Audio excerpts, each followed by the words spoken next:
sector, no? Now it's an institute.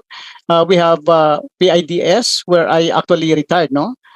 Philippine Institute for Development Studies. This is one of the attached agencies of NEDA, the Philippine National Volunteer Service Coordinating Agency, and also Tariff Commission, and the PPP Center of the Philippines.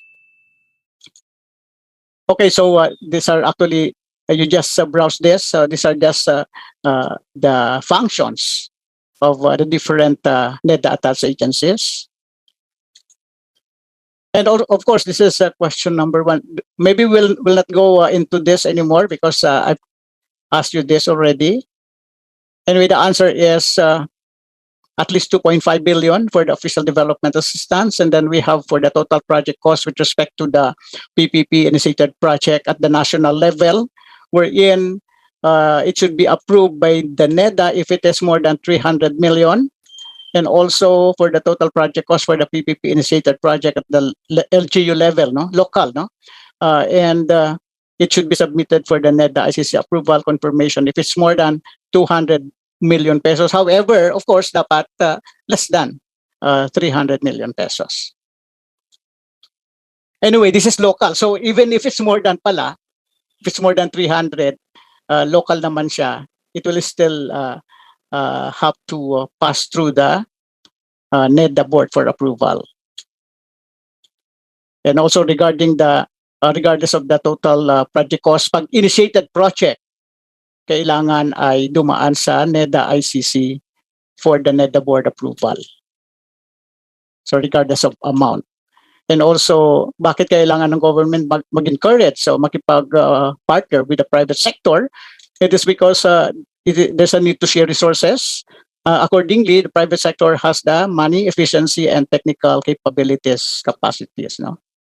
And so also, this is the NEDA project development cycle. So identification, pre-feasibility study, design and engineering, implementation, operation, and ex-post evaluation. So this is actually the project cycle being implemented by the NEDA. So in this case, we have the three, specific phase, specific phases. So first is the pre-investment phase, which includes project identification, project preparation, project appraisal, and financing.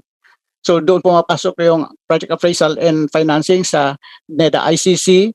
And then once it is approved, then that is the investment phase, which actually composed of the detailed engineering and design, and also the project implementation. And the third phase is the post-investment phase, wherein there is now the project operation and, of course, ex-post evaluation.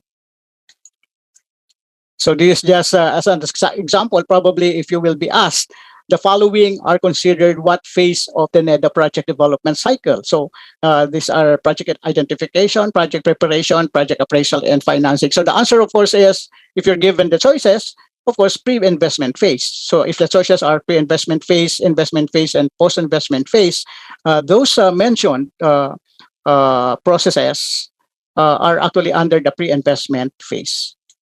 Okay, so the project evaluation under the NEDA ICC. So what is project evaluation? It is actually a methodological framework designed to assist the government in deciding whether or not a project is in the country's best interest. So is the project beneficial to the government? Is it to the advantageous? It is advantageous to the government. So this is actually the purpose of providing the project evaluation. So the result of this is the project evaluation report, which is actually submitted to the NEDA ICC for evaluation. As I said, una is the technical board, ICC technical board, and then once okay, then it will be endorsed to ICC cabinet committee, and then once it's okay, then it will be endorsed to the office of the president for the approval, and that office of the president is the NEDA board. Okay, so the project of the objective of the project evaluation is to review and evaluate major capital projects. So with respect to the following evaluation areas. So ano yun? We have the institutional or social, institutional or legal. So that would actually provide if it is within the mandate of the proponent, specifically the government agency, the proponent with respect to the government agency, implementing agency. And also we have the technical aspect, the financial, the economic, and social, and actually in the technical, in most cases the environmental aspect is included in the technical. However, because of the situations that we are now experiencing, we may have a different area of analysis specifically to environmental, say in the environmental areas, environmental analysis. And of course, with respect to financial and economic, we may have what we call sensitivity analysis, wherein what will happen? Will the project still be attractive if the project cost is increased to 10% without changing the benefit, or on the other hand, the benefit is reduced to 10% without changing the cost? In some other related scenarios that will actually provide what we call the sensitivity analysis, because we're not actually sure in providing the different assumptions for the financial and economic analysis. We may have different assumptions, such as for the financial analysis, diba, we have the raw materials. Initially, if the proponent considered that the price of cement is, say, 200 pesos per bag, but what if during the implementation is already increased by, say, 5%? So that makes it 210 pesos per bag. So in that case, there's a scenario that we can consider: what if the total project cost will be increased to 10%? No? But now it's really very erratic. So especially because of this pandemic that happened to us, so they may actually consider some sort of uh, still, the sensitivity analysis will consider increasing to 10% without changing the benefit, and so on. However, we have to understand the risk situation, yung risk, no? Later we will discuss about a little about risk, no? So this is the ICC process. I'll not much discuss this, because this is just to provide you. Suppose you are already ENP, and you are now a consulting firm, and or some sort of an owner of a contractor, something like that. Then at least you must understand that is the ICC approval process. And what is the scope of project evaluation? So as I said, we have the institutional and legal, and also we may have what we call demand and supply or market study, which is actually important to be the basis for the financial analysis. And also we have the economic analysis, the technical analysis, social impact analysis, risk analysis, and probably, as I said, we can also include environmental analysis. But in this project evaluation report, the environmental analysis is already integrated under the technical analysis. Okay? So what is demand and supply or market study? This is to analyze the demand for the project's output, where the current prices and benefits are established. Past prices and trends are determined, and future demand and prices are estimated. Of course, diba, when we consider a certain business or a certain project, we may as well know some of the information with regard to the demand and the supply. Otherwise, our, say, sari-sari store, shall we say, or a grocery store or whatever, will not be successful if there is no demand. So we have to consider demand and supply, and also to identify potential customers and beneficiaries, even the competitors, and also identify the sources of raw materials, supplies, and equipment. And for the technical evaluation, this is actually to determine if the program or project is technically feasible, workable, and that these operations and maintenance can be locally sustained. Because if it cannot be sustained, then the technical aspect is not actually favorable. And also to ascertain if the proposed technology is cost effective. So one thing is to consider that the raw material is just very near, so that the transportation cost will not be that costly. And aside from that, it can easily be handled. Pwedeng mabilis ng maging available yung raw material if it is just within the vicinity or just nearby, no? And to ensure that the program project does not adversely affect the environment, and or that appropriate measures are taken to protect the environment. So part of the technical evaluation is also to consider, say, if it's a building, is it sturdy enough to withstand the, kunyari, bagyuhin yung location, di ba? So kailangan it is sturdy enough to withstand the, say, 350 kilometer per hour typhoon or something like that. Now, so that is also part of the technical evaluation, wherein environment is also being analyzed. No, also the ground. No, kunyari malambot yung soil foundation. Obviously, you cannot build a good building or a good if you want to build a 10-story building, something like that. So that is actually the purpose of the technical evaluation, to provide the necessary, the appropriate design. And also, it considers or covers some issues of technical design, such as size, location, timing, and technology package, and also advantages and the limitation of the technology used, and if a new technology is applied, the success rate in the other countries. However, we should take note if that success rate, if that success is applicable in the Philippine setting or in that specific locality. Also, it should provide the applicability of the new technology to the Philippines, environmental impact that would arise from the proposed design of the program. That's why if it has some sort of environmental adverse effect, then the proponent must provide the mitigating measures. Diba? Yun ang pinag-aaralan natin, specifically say in SERP or in this course, environmental planning, wherein we should also consider if such project can be sustained in that specific area or location. So what will be the impact? May landslide ba? Kung mining, meron bang it will actually have some sort of water pollution or even landslide, something like that. So what are the mitigating measures that should be included in the technical evaluation, in the design? And for the financial, this is to assess the financial viability of the project, to determine through the DOF CAG review the financial capability of the government.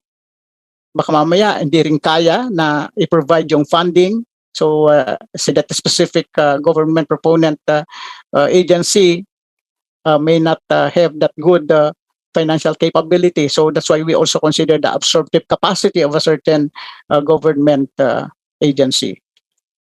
And for the financial evaluation, we have viewpoints, the all capital viewpoint, and also the equity capital. So when we say all capital viewpoint, it includes all the other sources of investment funds.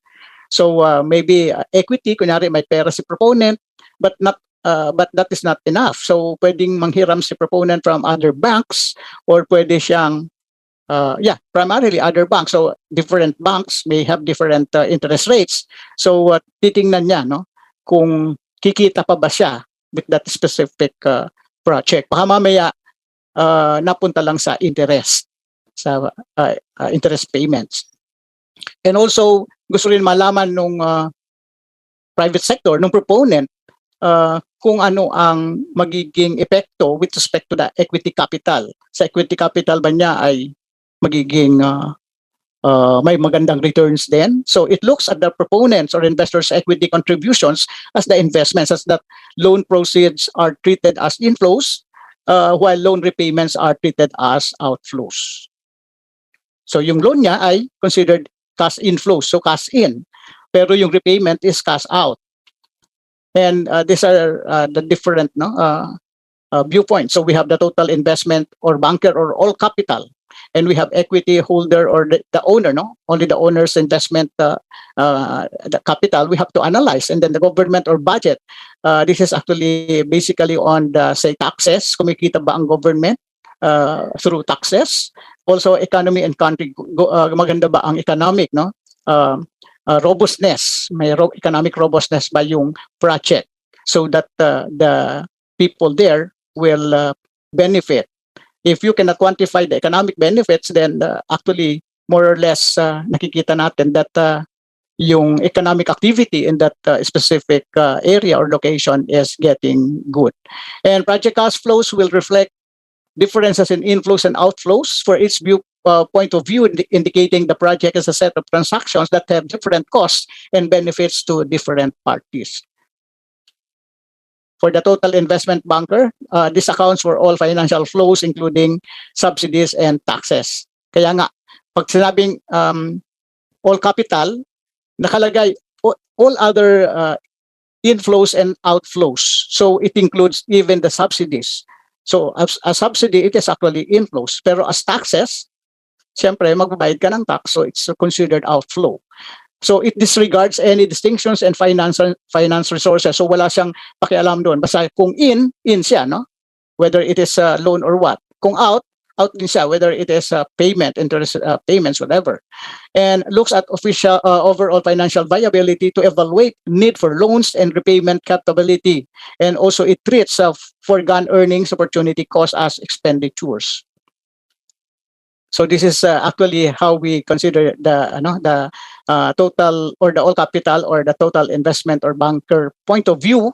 So we have the direct financial benefits, which is actually we less. So when we say direct financial benefits, we consider revenues, less direct financial cost, less foregone earnings. We have the net cash flow.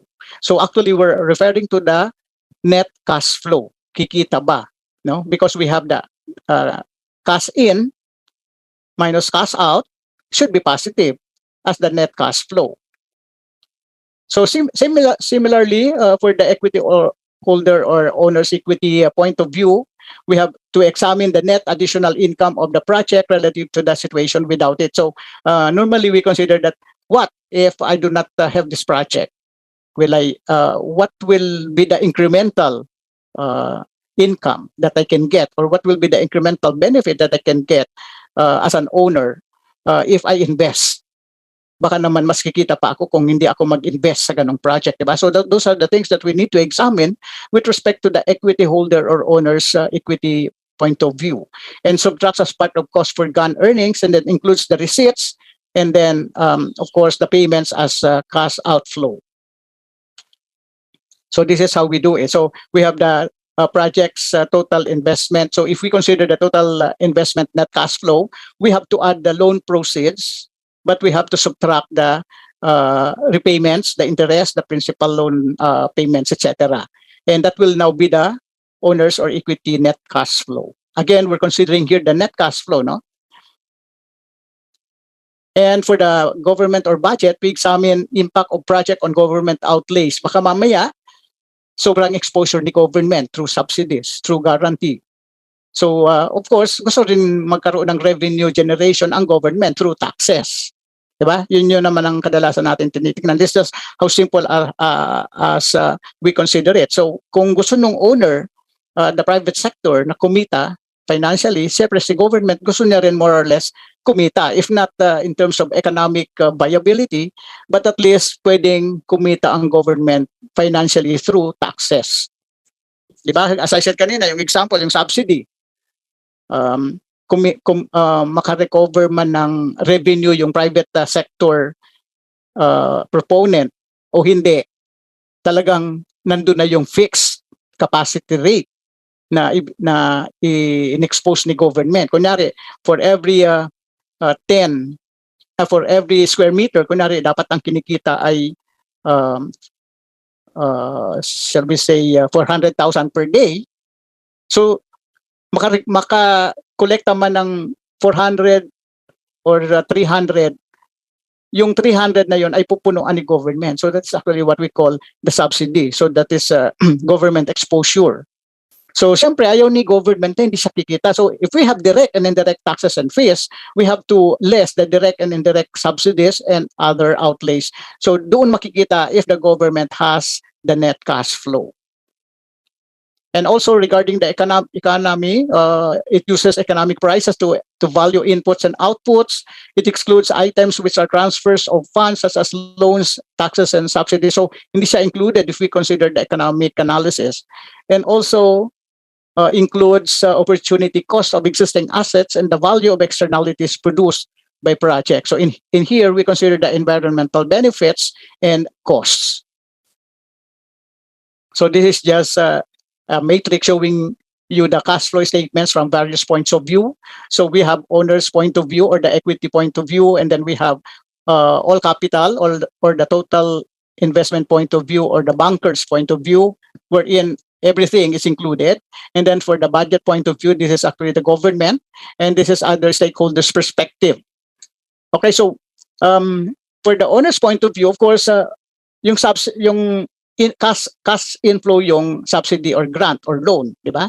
Pero ang investment cost minus cash outflow, operating cost, cash outflow, loan repayment, cash outflow, interest payment, cash outflow, foregone earnings, cash outflow, taxes, cash outflow. And positive externalities and negative externalities are not included. But for the all capital, of course, yung lahat ng A dito, yung lahat ng it include all receipts and inflow as inflow and all expenditure related to the project as outflow minus loan and interest repayments. So yun, i-minus natin pag all capital. In other words, the subsidy is cash inflow, yung loan hindi included, tapos yung investment cost outflow, operating cost outflow, not included yung loan repayment, initial interest repayment, hindi siya kasama. And then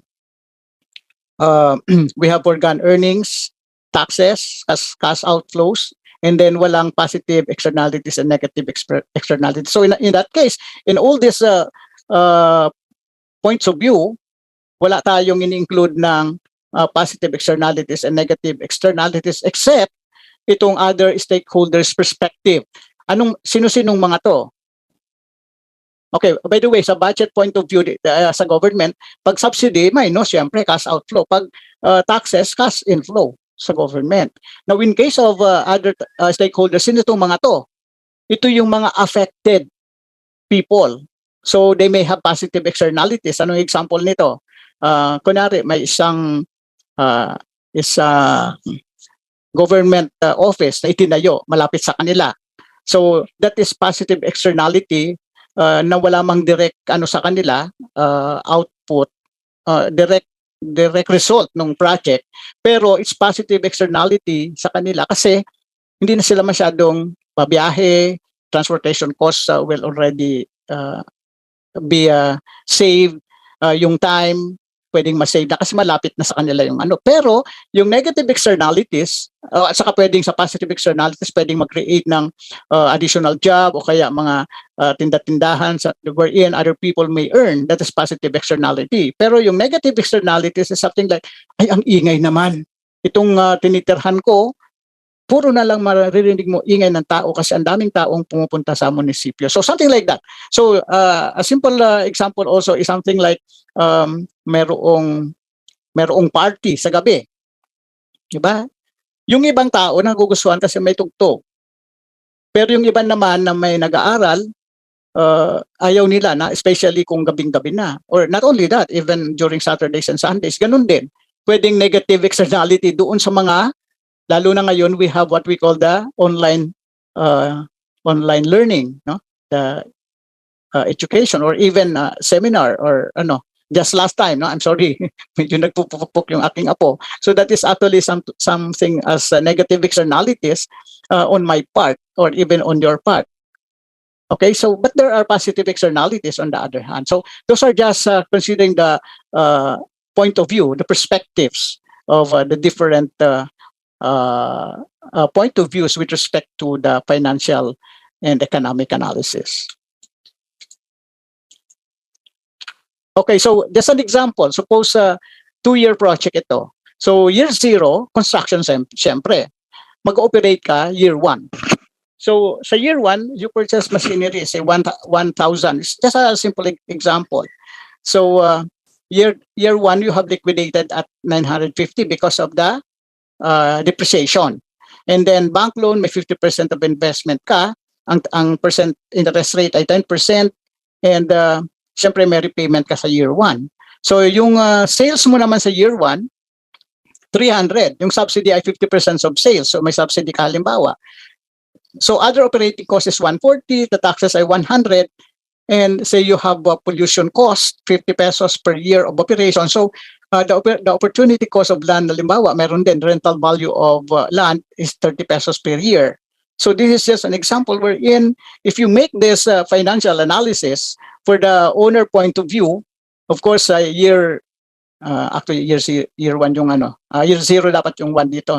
Let's consider year 1, which is ito yung construction, and then year 2 the operation. So syempre, during the construction and the investment period na yan, mayroon kang negative cash outflow na 1,000. Okay? Pero as asset, 950 na lang yung asset mo dyan. And then sa sales, you have 300, pero may operating cost kang 140, that is cash outflow. Subsidy na 150 kasi 50% of 300 is 150 na subsidize ka kunyari ni government. And then taxes, nagbayad ka 100, nagbayad ka ng loan 500. So sa first year mo ay mayroon kang so the land cost is negative is 30, so that is a cash outflow. So mayroon kang 630 na net cash flow. Pero sa year 1, sa unang taon ay negative ka pa, negative 580. So for the project point of view, 'di ba sabi natin walang loan, walang interest, hindi natin isasama, pero mayroon kang land rental 30 pesos. So in other words, pag year 1, yung during the construction, ang exposure ng all capital is negative 1,030, pero yung income naman I mean net cash flow, no? Sa first year ay 1,130. Pero ang government dahil nagsasubsidize even for the first year of operation, negative siya si government. And for the economic point of view, ito yon 300 minus 140. So wala nitong mga subsidy taxes, walang ganyan. So the country, the overall economic is that there's a negative 1,030, and also amanos lang may 1,030 din sa year 1 as sa economic cost, no? As economic revenue. So dito economic cost pa lang sa year 1. So ganun ang ano natin, no, pag-analyze with respect to the different points of view regarding financial analysis. So ganun din regarding economic analysis. Okay, so why do we need discount factor? Kasi 'di ba yung piso ngayon ay say a year from now because of inflation, ang halaga na lang noon ay 90 centavos. So this is actually the discount factor, which is 1 over 1 plus the rate, yung parang the rate there, the R is something like the inflation for each year. Okay, so when we consider discounting, this is a methodology that allows conversion of future values into present values through the use of discount factor. And this is a percentage term that represents the rate at which the value of benefits and costs decrease in the future compared to the present. That is why if we consider the net present value later on, doon yun ang determining factor natin. By the way, what time is it now? Baka mauusan na naman tayo ng oras. Kaya pa siguro, no? So ang mangyayari nito ay yung kino-consider natin na net cash flow dapat at saka should be the net revenue in terms of financial analysis minus the net cost is equal to the net cash benefit. So that is what we call the net present value. Diba? When we say net present value, that is the net of the present value of the revenue minus the present value of the cost. So that is the net present value. And that present value must be at least equal to 0. Dapat greater than 0. Kasi pag 0, break even lang siya, di ba? Ibig sabihin, yung net benefits ay pareho lang sa net cost. Shall I say, present benefit is just equal to the present cost. So parang wala kang kinita. But the best one is, in such case, the net present value must be positive para may kikitain ka. So this is actually the purpose of discounting. So in that case, we can consider kung magkano ang cost ng money mo, considering that you have your equity, may funds ka from the owner, no? Ikaw mismo na owner, mayroon kang fund, and mayroon ka rin inutang sa Bank 1, Bank 2, Bank 3 with different interests. And of course, yung mga inutang mo at saka yung pera mo, siyempre, that will be the total amount of the project. Kaya lang, iba-iba yung cost ng money. Kasi kunyari, ang pera mo ay dapat 10%, wag bababa. So that will be the rate. Yung, say, R1 is your equity money, no? And P1, kunyari, 100,000. So ano ang percentage doon sa total project cost? So doon mo makikita kung ano yung pinakakabuuan nung halaga nung pera mo. And that is what we call the weighted average cost of capital. So generally, this is used since most public sector projects have multiple sources of financing. Hindi pwedeng kaya ng isang funding source lang. So pwedeng mangutang sa ibang bangko, and kahit na nangutang sa ibang bangko, pwedeng many banks ang pinagkautangan niya.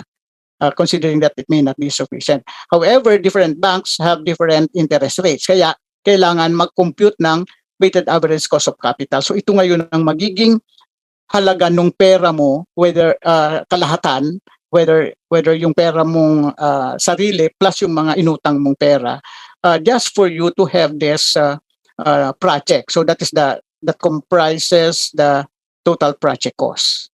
And in that case, yung WACC na yun, dapat ang returns mo, ang IRR, in internal rate of return, must be greater than the WACC.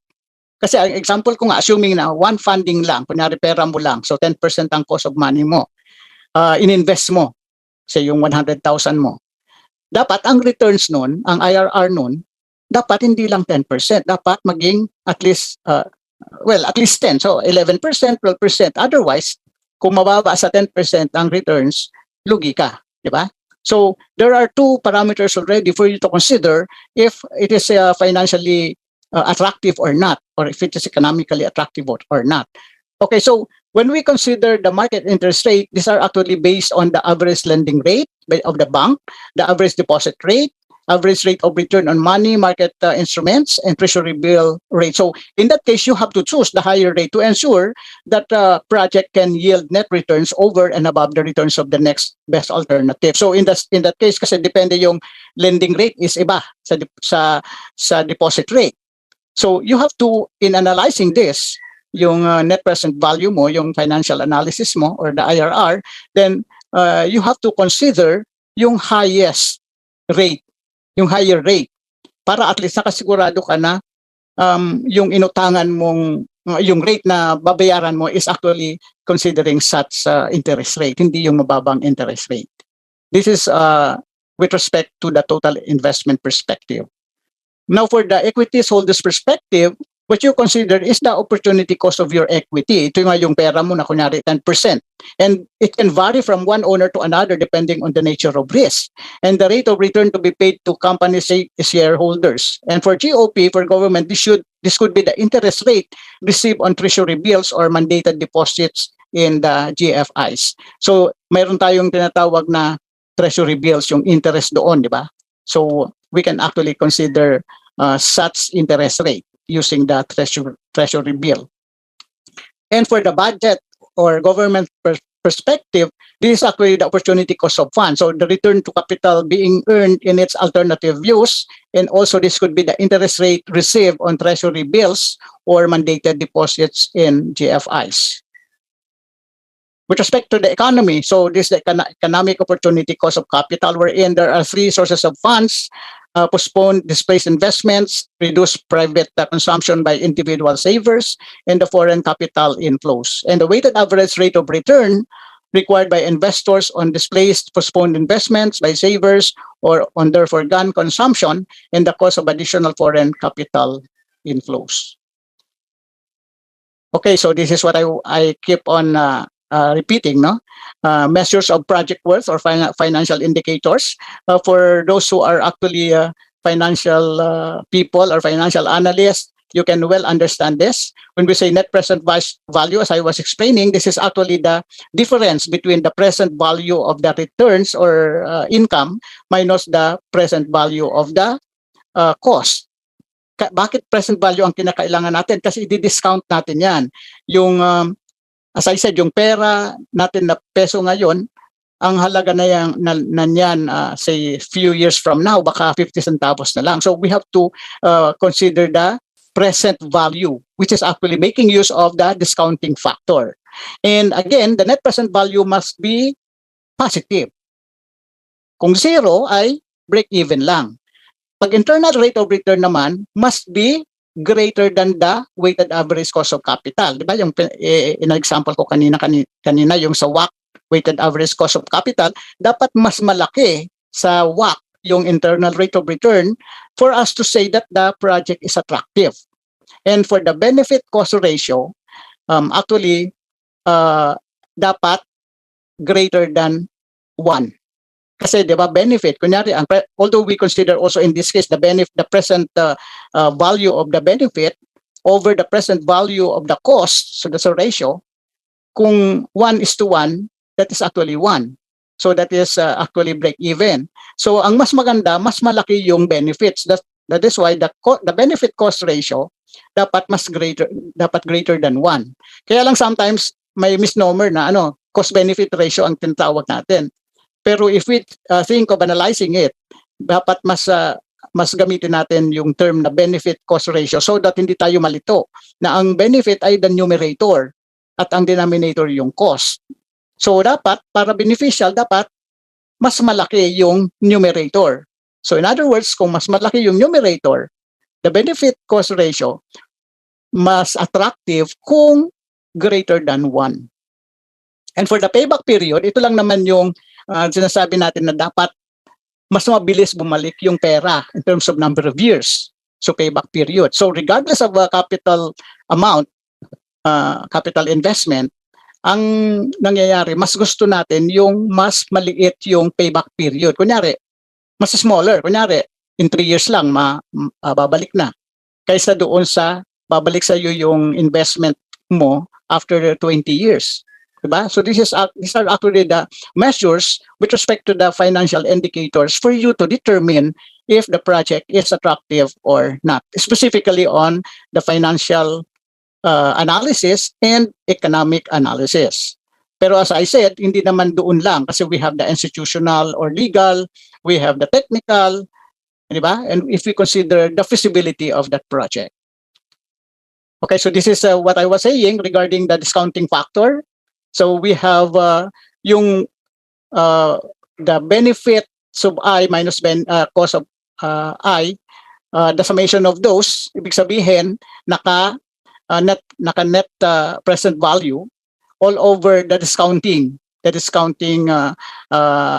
factor, which is 1 all over parenthesis 1 plus R close parenthesis to the I is actually the number of years or the number of periods. So it depends on how you consider this discounting factor, whether it is yearly or maybe pwedeng monthly. It depends on how you treat kung ano yung discounting factor na yun. Kasi pwede rin namang i-treat on a monthly basis na kumikita yung pera mo compounding interest monthly. Kaya lang in most banks, in basically in this case, in most problems, in most analysis, we consider that this is on a yearly basis. Okay. So when is the net present value used? When there is a need to accept, reject a project, when there is a budget constraint. So siyempre titingnan mo kung may budget constraint ka, ano ba dapat ang net present value? Kasi pwedeng mas malaking net present value kahit na maliit yung investment mo. Or you can actually choose, pwede rin namang kung mas malaki ang investment cost mo, mas malaki din ang NPV. So it depends on how you analyze it. And then also when there is a need to compare mutually exclusive projects. So if you want to compare, kunyari dalawang mutually exclusive. When we say mutually exclusive projects, walang pakialaman yung dalawang project na yon. Pwedeng yung isang project na yon ay maituloy na kahit na yung isang hindi. Pag sinabi kasing mutually inclusive, ibig sabihin, hindi pwedeng isang project ay ipupush through na hindi ipupush through yung isa. So in this case, when we say mutually exclusive projects, we can actually choose ano ba sa dalawa ang ating ipupursu. So you can also identify, siyempre yung mas malaking NPV, di ba? Yun. So also when choosing between highly profitable projects, which are mutually exclusive and have different lengths of life. And rule 1, in accepting and rejecting a project, do not accept a project unless it generates a positive. Ito sinasabi ko na, dapat positive NPV. No? Of course, using the discounting factor. Then rule 2, budget constraint. Wala ka masyadong capital. siyempre you have to choose kung ano yung NPV na kaya nung kapital mo. So kunyari, ang kapital mo lang is in this case 40 million. So you cannot go beyond 40 million as the cost. So in this case, considering that all these projects, the E, F, and G, ay within your budget, which is 40 million. So titingnan mo, you will invest, assuming that these projects are mutually exclusive, walang pakialaman. Then of course, saan mo i-invest? Doon sa mas malaki ang NPV, which is 4 million. Diba? So, well, this may, I don't know if most of the yung sa board ng ENP ay mga may hilig sa mga mathematics, something like that, or sa computations, then they may provide a question like this. Nung kami doon, wala masyado. Pero with respect to the yung principle nung saan ginagamit yung mga ito, kunyari NPV should be positive, yung mga ganoon, lumalabas yan, yung general principle. Pero I don't know, it depends on how you check, no? As I said, doon sa orientation yata, ng UP Plano itong coaching na to, in-advise kayo na you have to also check kung ano yung mga interest ng member of the boards, member of the ENP board. Kung yun ang interest nila, most likely they will provide some questions like this. Pero basically, you should know the principle, no? And rule number 3, mutually exclusive projects. So, kung 40 million tapos 20 million, when there is no budget constraint, walang budget constraint, of course, mas pipiliin mo yung mas malaki pa rin NPV, kahit na malaki yung capital, 40 million, no? Also, rule 4, different project life. So when comparing mutually exclusive projects of different lengths of life, choose the one with highest positive NPV after adjusting their project lives to comparable lengths. You know, comparable lengths, no? Period of time. So pwede kasi magkaroon ka ng NPV by only considering, say, 5-year period nung project, na yun lang yung operational period niya. Or pwede ka rin magkaroon ng NPV na mas malaki kung longer ang period, kunyari 10. Kaya lang, kailangan i-balance mo yung period nila para makita mo talaga yung tamang NPV. So you have to actually check which i-balance nyo muna na parehong 10 years kung 10 years, 5 years kung 5 years, and then try to compare kung ano yung epekto ng NPV sa dalawang project, which can already be treated as comparable. In other words, parehas sila ng length of life. Yung kunyari, parehas 10 years. Kasi kunyari, example, NPV nung shorter life, 5 years, ay 50 million. Tapos yung NPV nung 10 years, yung isang project na yon ay ano sabi kanina 50, no? Ang NPV ay say 70 million, no? Siyempre pipiliin mo yung 70 million, pero ang recovery mo doon ay 10 years naman. So kung gawin mo kayang dalawang 5 years, if we compare the so yung shorter one, which has an economic life or a life of 5 year, pag times 2 mo yung 50 million, that will provide you, kasi di ba dalawang project period, magiging siyang 100 million. As compared to the same length na 10 years din yung isa, pero 70. Diba? So sometimes you have to consider the comparative lengths. So syempre, mas beneficial na sa'yo yung 5 years na nagbibigay ng 50 million net present value, whereas yung 10 years naman na 70 lang. So you have to consider the different project lives. Okay, so with regard to discount rate, I already discussed that. And in that case, the IRR also must be greater than the cost of funds or the WACC, di ba? The weighted average cost of capital. When ranking across several projects, choose the project with the highest IRR. Siyempre, gusto natin yung mas mataas ang interest rate, ang returns na sa atin, yung IRR. So if you have 3 projects na ang interest rate ay kunyari 10%, 12%, 15%, gugustuhin mo na yung 15%. Okay, so what are the problems with IRR? The rate of return may not be unique. Inconsistency with NPV results when comparing mutually exclusive projects of different sizes generally favors projects with shorter lives. The rate of return is independent of the timing of a project. And for the benefit cost ratio, ito yun, no? I already mentioned that, the principle of understanding the benefit cost ratio, that it should be greater than 1. But it should also compare the present value of the benefits divided by the present value of the cost. And what are the BCR decision rules? It should be greater than 1. I have said this already.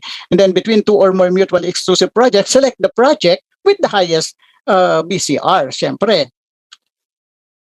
So what are the problems with BCR? Gives an incorrect ranking when comparing projects of different sizes, sensitive to the definition of cost. Okay, payback period, number of years before the discounted cumulative benefits are sufficient to repay the discounted cumulative cost.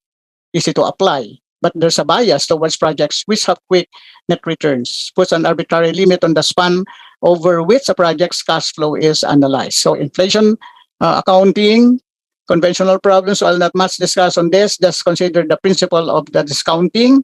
Why the need for inflation accounting in project appraisal? Because inflation alters the amount and timing of the financial gains and losses. Also correctly accounting for those changes is necessary to determine how the overall project in each of the interested parties are affected by different levels of inflation.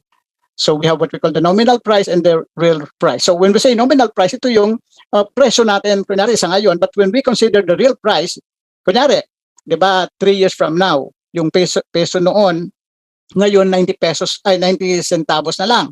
So the real price is 90 centavos. The real price is 90 centavos now, di ba? 2022.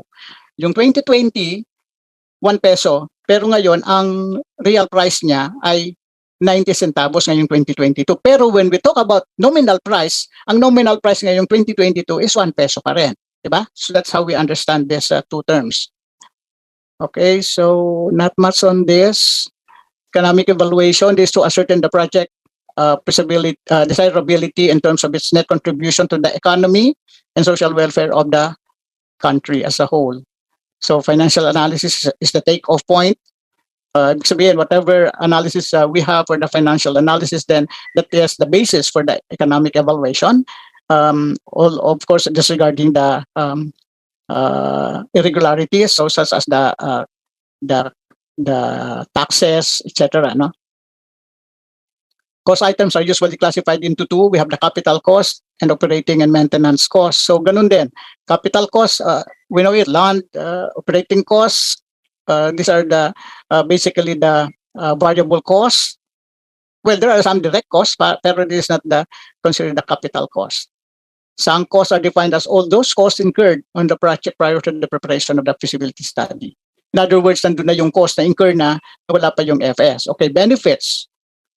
Externalities and secondary benefits. Yung externalities, ito yung hindi siya considered na direct result or direct output, direct benefit. Pero nangyayari yon na, di ba kanina I explained already the positive externalities and the negative externalities. And we also have what we call secondary benefits. Secondary benefits may also be considered na kunyari, ay mas gumaganda yung pakiramdam mo kung meron kang music na naririnig na yung nagpapatugtog ay sa kabilang bahay, something like that. Diba? That is positive secondary benefits. And there are other benefits na you can actually consider secondary kasi it's not the primary intent of the project. The impact on the cost side and also the impact on the benefit side. Secondary benefits, on the other hand, refers to the beneficial effects on activities which are technologically linked to the program, either forward as consumers or backward proven to be significant. They should, whenever possible, be incorporated in the analysis. And we have the shadow exchange rate. Normally, this is 1.2 of the prevailing exchange rate. This is actually used for the economic evaluation.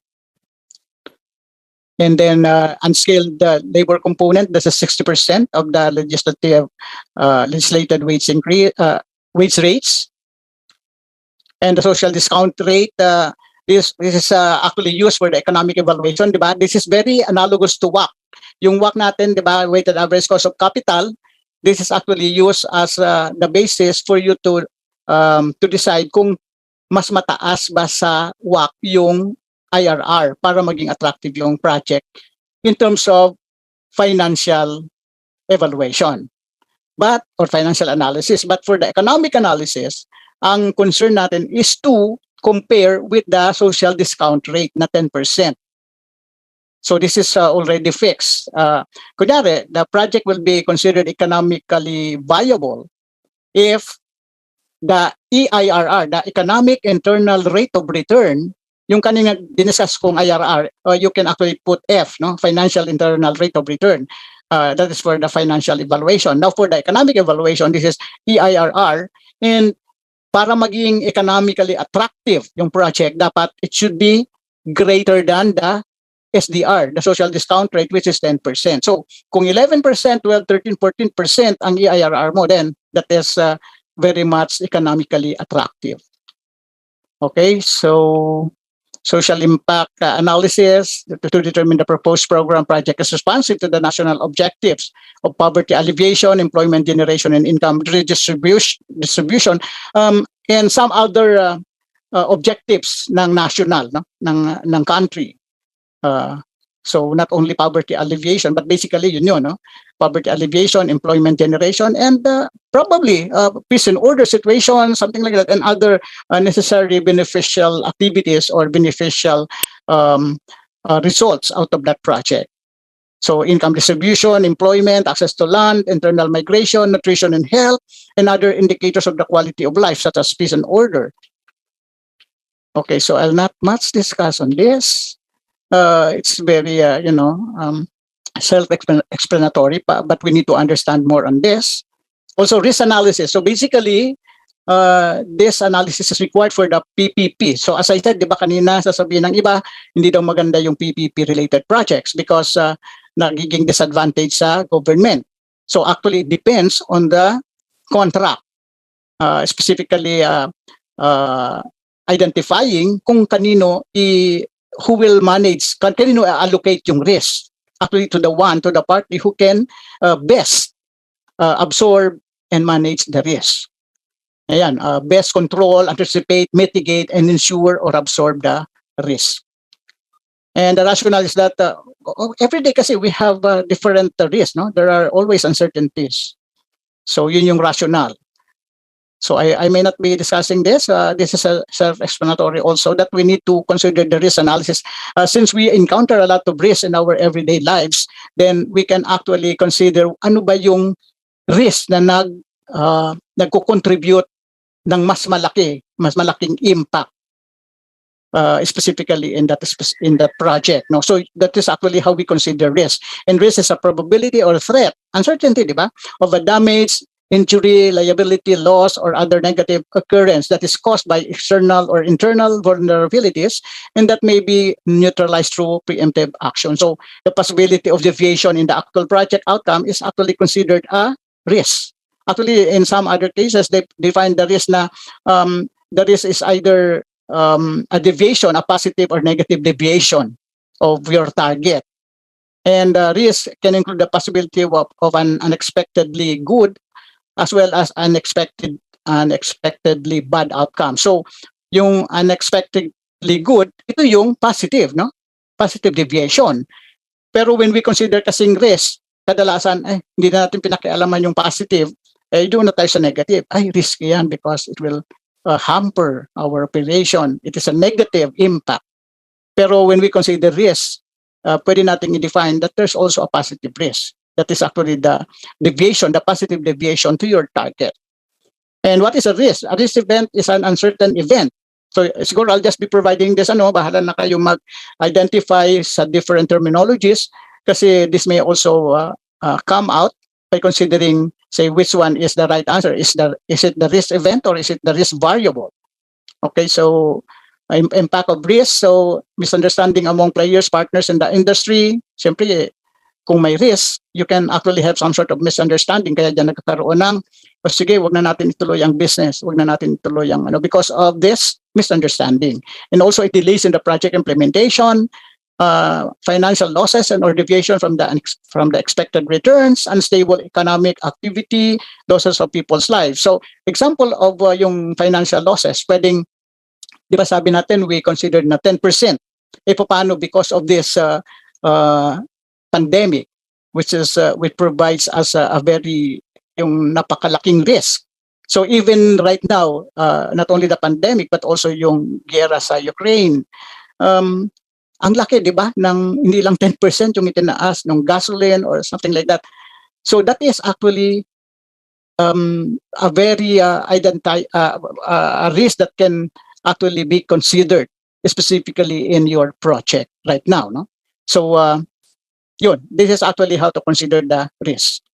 And of course, there's a risk allocation matrix for the PPP project. So these are some of the forms that are needed to be filled out by the proponent and should be submitted together with the project proposal whenever they submit it to the NEDA Investment Coordination Committee for the project evaluation review and also approval. So yan, I'll not be discussing project feasibility.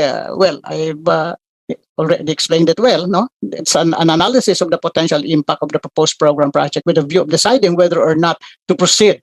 So it actually concerns the different areas of analysis, financial, institutional, and everything that I already have mentioned.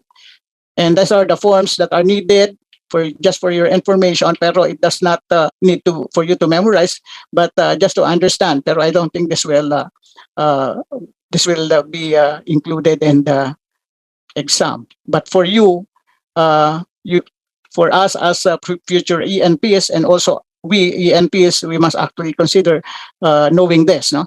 And the areas of consideration for evaluation, institutional, sensitivity analysis, which I already discussed, evaluation of technical assistance components, conduct of public consultations, which you already have learned in your in the academe, di ba? Conduct of public consultations on proposed project, because it's needed actually to consider the social viability of the project. And the example of some infra projects, yan. So may proponent, magkano yung total cost, the funding source. So these are just examples. And also the project closure. It's important also to have project closure, no? Siyempre, nagkaroon kayo ng kontrata, so you must actually consider project closure in such case that it has been completed. How is it completed? Is it done well? Is it consistent with the contract or with the plan? So this is for the project which passed through the NEDA ICC. The project proponent has to submit a quarterly report to the NEDA during the start of the implementation up to the time it is completed. So within 6 months after the completion of the project, this is basically for those projects which pass through NEDA ICC review and evaluation. So within 6 months after the completion of the project, a project completion report has to be submitted by the proponent to the NEDA ICC. It is understood that the proponents, the implementing agency, and the partner have already settled everything based on the project contract agreement at the end of the implementation. So that's it. Thank you so much. I hope I provided you the necessary information that you need